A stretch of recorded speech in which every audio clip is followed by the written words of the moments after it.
The next is partial correlation, coefficient of partial correlation. ठीक है, you know about multiple correlation, you know about partial correlation, and in the previous lecture we have find out the coefficient of multiple correlation. ये हमने जो पिछले lecture में किया था, that was the coefficient of multiple correlation. ठीक है ना, R1.23.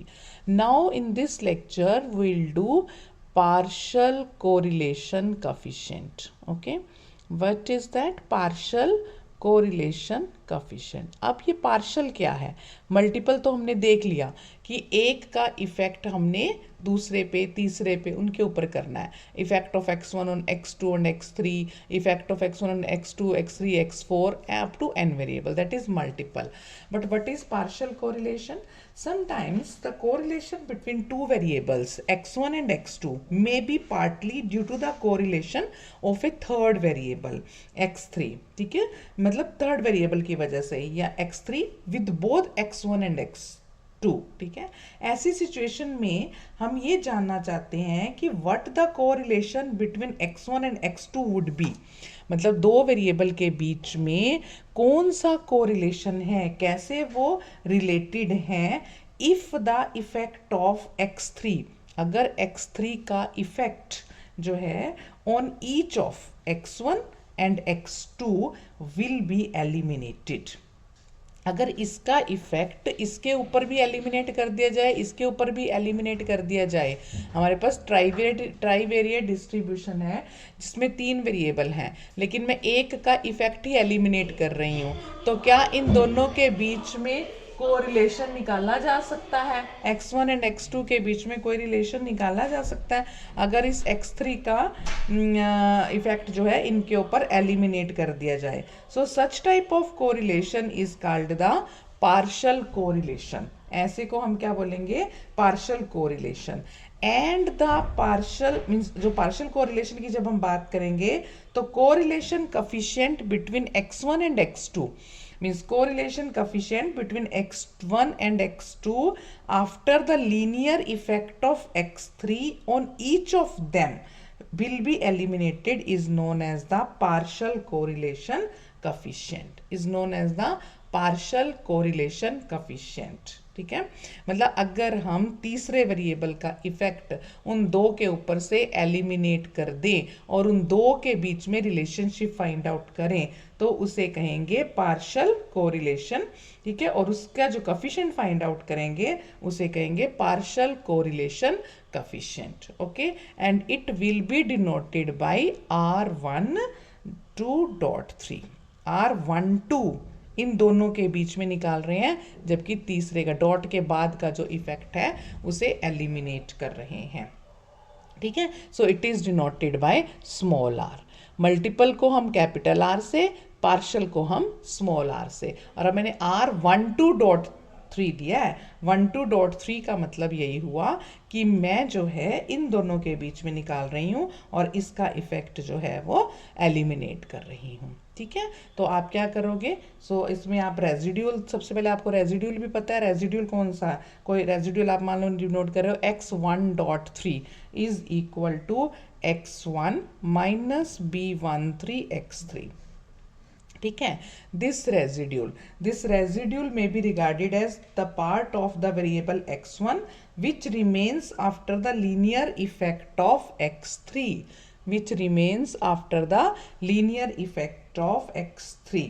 ठीक है, मीन्स इसका जो लीनियर इफेक्ट है x3, जो आप ये कह सकते हो variable x1 which remains after the, ये जो लीनियर इफेक्ट की मैं बात करूँ इट इज एलिमिनेटेड. ठीक है, सिमिलरली मीन्स आप ऐसे देखो, सिमिलरली x.23 में भी interpreted as the part of the variable x2 obtained after eliminating the linear effect of x3. ठीक है, so partial correlation coefficient between x1 and x2, ठीक है, is denoted by this after eliminating the effect of x3. कैसे होगा ये? Covariance, numerator में क्या आ जाएगा?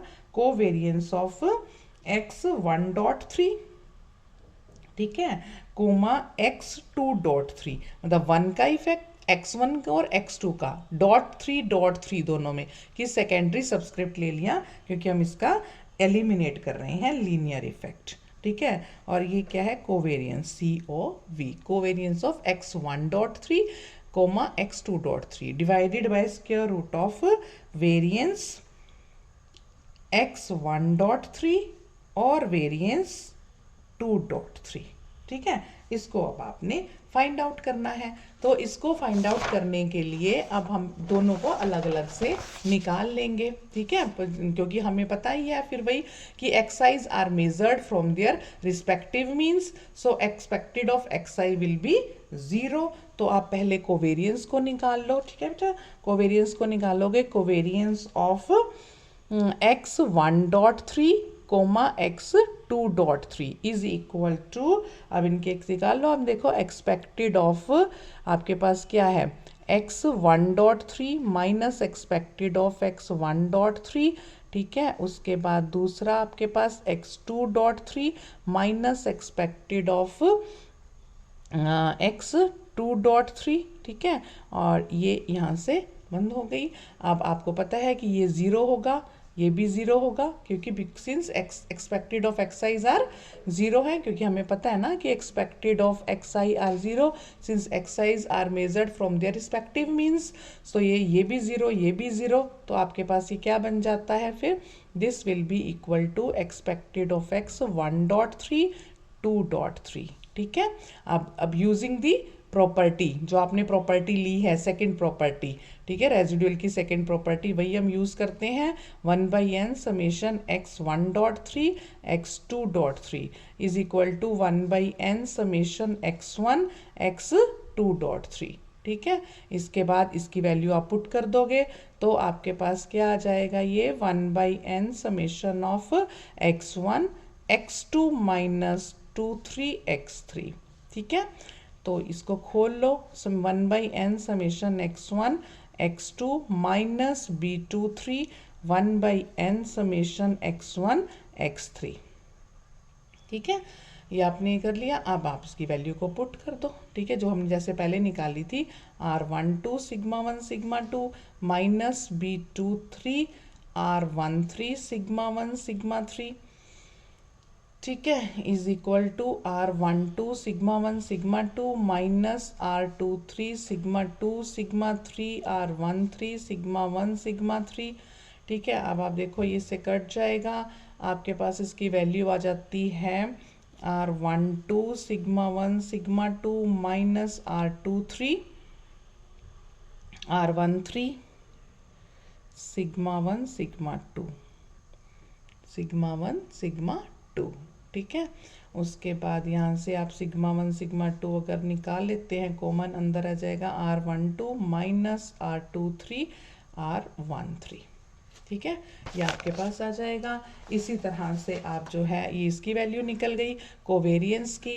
अब आप वेरियंस की निकाल लो, variance of x1.3 is equal to expected of x1.3 minus expected of x1.3 का स्क्वायर इज इक्वल टू, ये 0 हो जाएगी तो ये एक्सपेक्टेड ऑफ x1.3 का स्क्वायर ही रह जाएगा, ठीक है। और ये आपके पास हो जाएगी 1/n summation x1.3 1.3 1/n summation x1 x1.3, ठीक है। ये कैसे आ गया आपके पास, using the second property of residual, ठीक है।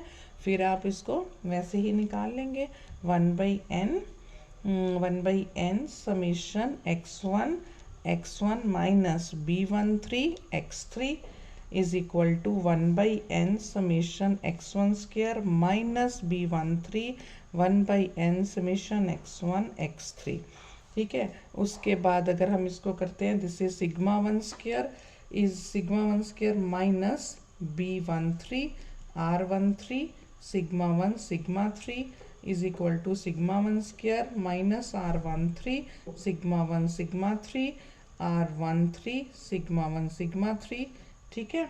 आपके पास ये किसके इक्वल हो जाएगा, फिर sigma 1 square minus r13 square sigma 1 square. So this will be equal to sigma 1 square 1 minus r13 square. Similarly, you can find out for the value of variance of 2.3, which will be equal to sigma 2 square into 1 minus r23 square. ठीक है, अब इन तीनों की values अगर आप put करते हो तो आपके पास r12.3 की वैल्यू जो है वो आ जाएगी sigma 1 sigma 2 r12 minus r23 r13 divided by square root of, ठीक है, sigma 1 square into 1 minus r13 square, ये भी हमने निकाला, इंटू आपके पास sigma 2 square into 1 minus r square 2 3, ठीक है, ये हो गया आपके पास। अब आपके पास अगर इसको आप खोलते हो, ये स्क्वायर्स को बाहर निकालते हो, इसको खोलते हो तो आपके पास आ जाएगा r12 minus r23 r13 divide by square root of 1 minus r13 का स्क्वायर इंटू 1 माइनस r23 का स्क्वायर, ठीक है। This is our r12.3। ये आपके पास पार्शियल कोरिलेशन कोफिशिएंट निकल जाता है, ठीक है। सो इस तरह से आपने पार्शियल कोरिलेशन कोफिशिएंट की वैल्यू फाइंड आउट करनी है, okay. So coefficient of partial correlation मैंने आपको बताया पिछले लेक्चर में, कोफिशिएंट ऑफ मल्टीपल कोरिलेशन की बात बताई थी। इसके अलावा स्टूडेंट्स आपको इनकी प्रॉपर्टीज़ भी आनी चाहिए, जैसे हमारे पास हैं, ये आपके पास चैप्टर है ना आपका इस बुक का, तो ये है properties of multiple correlation coefficient, page number 12.26, ठीक है। तो इसमें क्या है, ये प्रॉपर्टीज़ हैं। प्रॉपर्टीज़ क्या है कि अगर R 1.231 होगा तो एसोसिएशन को हम परफेक्ट कहेंगे, एसोसिएशन को हम परफेक्ट कहेंगे, और सारे जो रिग्रेशन रेजिडुअल्स हैं वो ज़ीरो होंगे, ये जो रिग्रेशन रेजिडुअल्स होंगे वो ज़ीरो होंगे। उस केस में x1 E1.23 के बराबर होगा, ठीक है। अगर R 1.23 ज़ीरो होगा तो टोटल और पार्शियल कोरिलेशन कोफिशिएंट भी ज़ीरो होगा, ठीक है। अगर less than total correlation coefficient होगा तो ये वैल्यू आएगी उसकी, ठीक है। इसी तरह से मल्टीपल कोरिलेशन कोफिशिएंट जो है वो मेजर करता है क्लोजनेस की, किसकी, क्लोजनेस की of the association between observed and expected value of variables obtained from the multiple regression, ठीक है। ये प्रॉपर्टीज जो है इसकी 5-6 प्रॉपर्टीज हैं, ये आपने जरूर करनी है, properties of multiple correlation coefficient. इसके बाद एक छोटा सा आर्टिकल आपका स्टूडेंट इसी बुक में ही है, this is multiple correlation in terms of total and partial correlation, multiple correlation in terms of total and partial correlation, यानी आपने शो करना है 1 माइनस r1 डॉट, ठीक है। मैं आपको इसको बता दूं, ये हम जो इसको अगर थोड़ा सा और क्लोजली देखें तो ये चीज़ है आपकी, ये थोड़ा सा क्लोजली इसको आप ऑब्जर्व करोगे तो ये आपके पास आता है 1 minus r1.23 square is equal to 1 minus r12 square into r13.2 square, ठीक है। This is article 12.9। ये क्या है कि आप इनकी वैल्यूज़ आप निकाल चुके हो वैल्यू, उसी तरह से आपने वैल्यू निकालनी है, लेफ्ट हैंड साइड लेना है, उसकी वैल्यू पुट करनी है, उसे खोलना है, which will be equal to the right hand side, ठीक है। मतलब आप इसको खोल लो और इसको खोल लो तो आपके पास ये इक्वल आएंगे। ये आपने प्रूफ जरूर करना है, multiple correlation in terms of total and partial correlation, total भी है इसमें और पार्शियल कोरिलेशन कोफिशिएंट भी है, ठीक है। तो ये आपने आर्टिकल 12.9 ज़रूर करना है इसका। तो इससे अगले उसमें जो है अभी इसमें तो जितना मैंने आपको कराया था ये बहुत इंपॉर्टेंट है। इसके अलावा इसके एग्जाम्पल्स भी स्टूडेंट्स आपने करने हैं, ठीक है। एग्जाम्पल्स में अगर आपको कोई दिक्कत आएगी, इसका एक एग्जाम्पल तो ज़रूर करना है, that is very very important example. Example आपका है ये वाला एग्जाम्पल है आपका 12.1, ठीक है। ये एग्जाम्पल है, मैं आपको दिखाती हूँ। दिस एग्जाम्पल इज 12.1 एग्जाम्पल, ठीक है। Example 12.1 show that 1 minus 1 minus R 1.23 का square is equal to this, जो मैं आपको अभी दिखा रही थी। दूसरे में डिड्यूस करना है इसको कि इससे ग्रेटर है, थर्ड में आपके पास ये रिजल्ट है, फोर्थ में आपके पास ये है, फिफ्थ में ये है। ये सारे के सारे पार्ट्स मीन्स इस एग्जाम्पल के एग्जाम्पल 12.1 के सारे parts, first second third fourth part, ये सारे पार्ट्स आपने विद प्रूफ करने हैं। This is an home exercise to you, और इसको आपने कंप्लीट करना है। अगर कहीं पर भी कोई दिक्कत आएगी तो वो हम फिर अपने जब हम जीमेल पे इस पे आपके गूगल मीट पे लेंगे क्लास, तब हम डिस्कस कर लेंगे, ठीक है, 1 बाई 1 प्रॉब्लम जो आपकी आएगी, क्योंकि उसी बेस पे करो। एक एक दो लाइन के प्रूफ है, प्रूफ दिए हुए हैं, ठीक है। अगर कहीं दिक्कत आएगी तो वो हम डिस्कस करेंगे इसके प्रूफ्स, ठीक है। तो ये आपने चारों के चारों पार्ट्स जो हैं इसके करने हैं, और भी एग्जांपल्स तो आप जितने करना चाहो कर सकते हो अपनी प्रैक्टिस के लिए। 12. मेरे हिसाब से जो है ये ज़रूर करना है example 12.1 which I am giving you as an exercise also. This is very very important example, ठीक है। In this book page number आपका मैं बताया 12.34। इसके अलावा इसमें आपने इस चैप्टर में और कुछ नहीं करना, जितना मैंने कराया इसके एग्जाम्पल्स कर लेना।